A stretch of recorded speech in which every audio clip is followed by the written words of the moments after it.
Hey guys, welcome back. Today I wanted to talk about one of my favorite comics from the New 52, from DC Rebirth rather. Hal Jordan and the Green Lantern Corps, Rebirth number one. Now I've been a follower. I think, yeah, Green Lantern Rebirth was basically my first DC graphic novel I ever bought. It was a few years ago. I was just starting college, and I started thinking, okay, well, what comics do I really like? And I remember watching that Green Lantern First Flight animated movie. And I was like, damn, that was a really cool movie. I want to check out the comics. So I got that from Jeff Johns and Ethan Van Sciver. And I was really chuffed and I really loved that comic. It was so dense and so full. It was just so full of life. There were so many characters in it. I mean, Batman was in it for fuck's sakes, and I didn't even know why. And I was just so thrilled to find out. Now, I've been collecting basically Green Lantern ever since then. I haven't stopped once. I think I dropped it for a bit because of my monetary reasons, but other than that, I've kept getting it. It's just, to me, the Green Lantern Corps is just so awesome. Now, going on about what I talked about last time, a diversity thing. If there's one comic book, one group of characters that never suffers from that, never gets criticism from that, it's fucking Green Lantern Corps. Because that the Green Lantern Corps is so diverse. It's from thousands of different planets. They have so many races, so many different points of view. It's just so fucking interesting to. Every time a new writer comes on, I want to know what they want to talk about. Which characters do they want to touch on? And obviously, my favorite Green Lantern is obviously fucking Hal Jordan. I mean, whose isn't? Actually, he's my favorite, but then the second one is Guy Gardner, who's the douchebag of the Green Lantern Corps dudes. And douchebag characters to me always have a special place in my heart because they are so, how can I say this? They are so endearing because they are so human. Because a lot of characters are just these either goody two shoes, or they are these like try hard fucking edgelord dudes who just want to be badass, like Spawn or Batman. To me, that's like it takes a special kind of douchebaggery to really get to tug on my heartstrings. And Hal Jordan's one of those guys, but Guy Gardner is just fucking awesome. Anyway, this is about Hal Jordan and his return to the Green Lantern Corps. And this is written by Robert Venditi and drawn by Ethan Van Sciver, who does the cover, which is just awesome. Now we start off in the center of the universe. New people, the Sinestro Corps basically taking over for the Green Lantern Corps. We've gone missing. The planet Mogo and the rest of the Corps has just disappeared, and they don't know why. So it starts off with Sinestro Corps and this world called Ranks. It's basically like a living planet, also coming over to take over and sets up shop. Basically, they want to become the new police force of the universe. Sinestro, who looks all decrepit, he's the arch villain of Hal Jordan and the Green Lantern Corps. Here you have Alyssa Drac. Alyssa Drac is basically the keeper of the Book of Parallax. The Book of Parallax is basically a set of laws and tales depicting all the atrocities that the Sinestro Corps ever committed. Basically, those things give them power.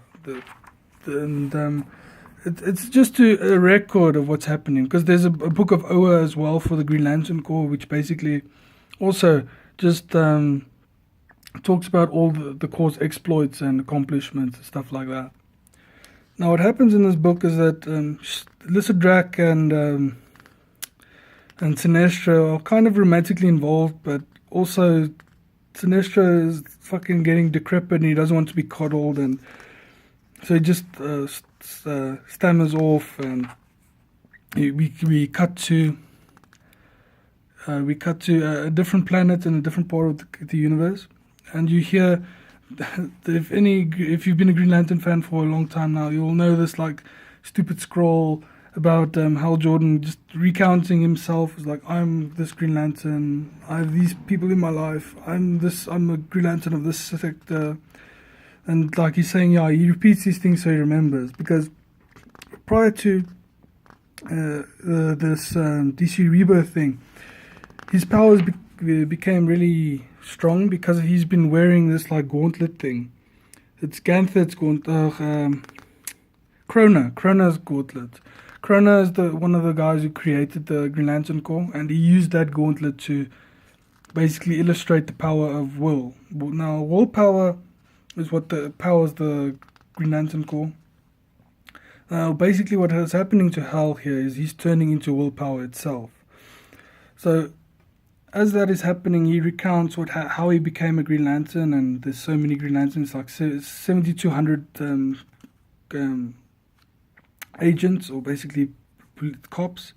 So as you can see here, this is what I'm talking about, diversity. Look at the shit that people come up with. I mean, look at that. It's like a fucking jellyfish, and a fucking fire dude, and a fish, and it's just fucking interesting. I mean, there's a dude that's basically just a head.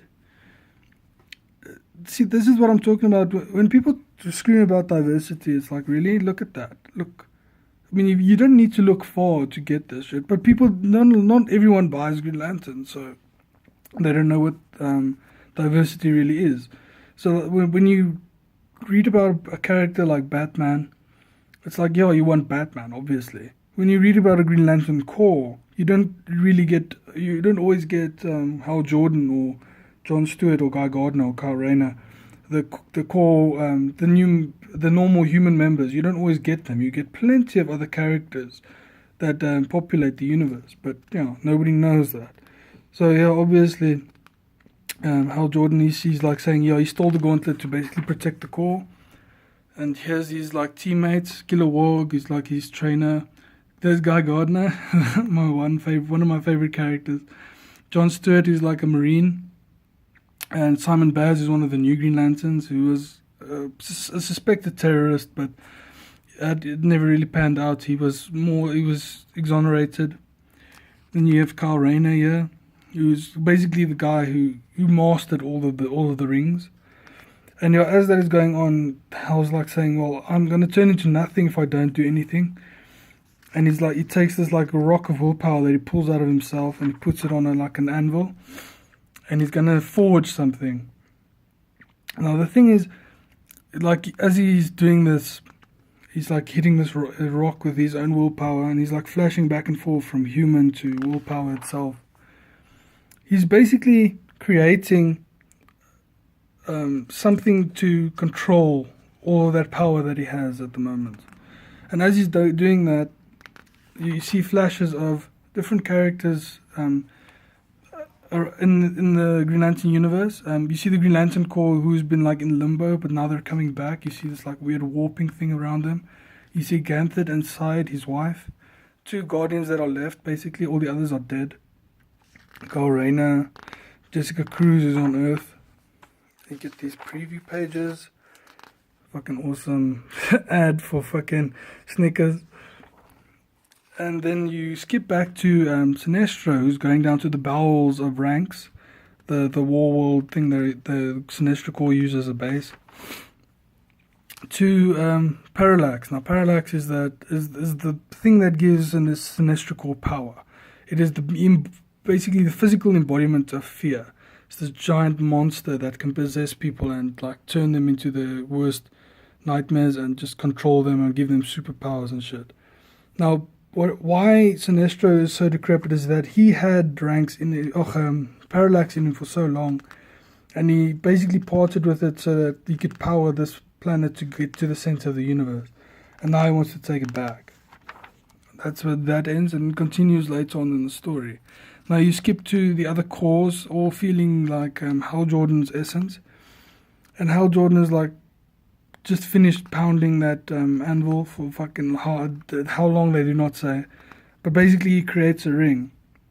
Now he also says here that the Guardians have always told him that they are the only ones who know how to create a power ring, and that's interesting because then he just creates one. He's like, I've never really taken what people tell me and what I can't do, I'll do it in the other way. So then he creates his own ring, and then he starts the classic line, Brightest Day and Blackest Night. We does the he says the Green Lantern oath, and then he bursts into power and becomes normal Green Lantern again. He basically takes the gauntlet and hides it on this planet, and then he says, okay, well, it's time for me to get back to work as a normal Green Lantern. I've been away for too long, and it's time for him to look for the core. And that's how this comic ends. And it says we'll continue in the next issue. Now, to me, this will always have a special place in my heart. I mean, it's fucking Green Lantern. I just love the character so much. But it's also a very cool place to start if you want to read Green Lanterns, because this will deal with Hal Jordan's story and the core. So, because in the New 52 there were 4 books coming out for Green Lantern at a time, it was too much in my opinion. I mean, like, really. But it's because of Jeff Johns' influence, because he made Green Lantern so popular that they needed to put out more books.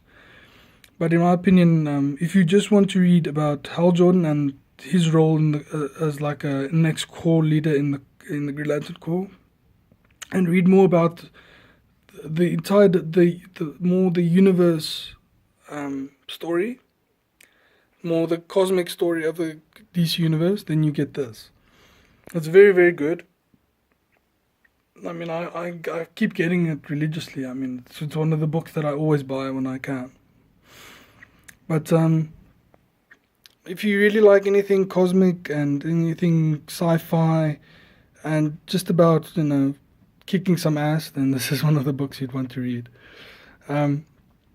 Thanks again, guys. Leave a like, a comment, subscribe if you want, and I'll bring out some more soon. Thanks, guys. Bye.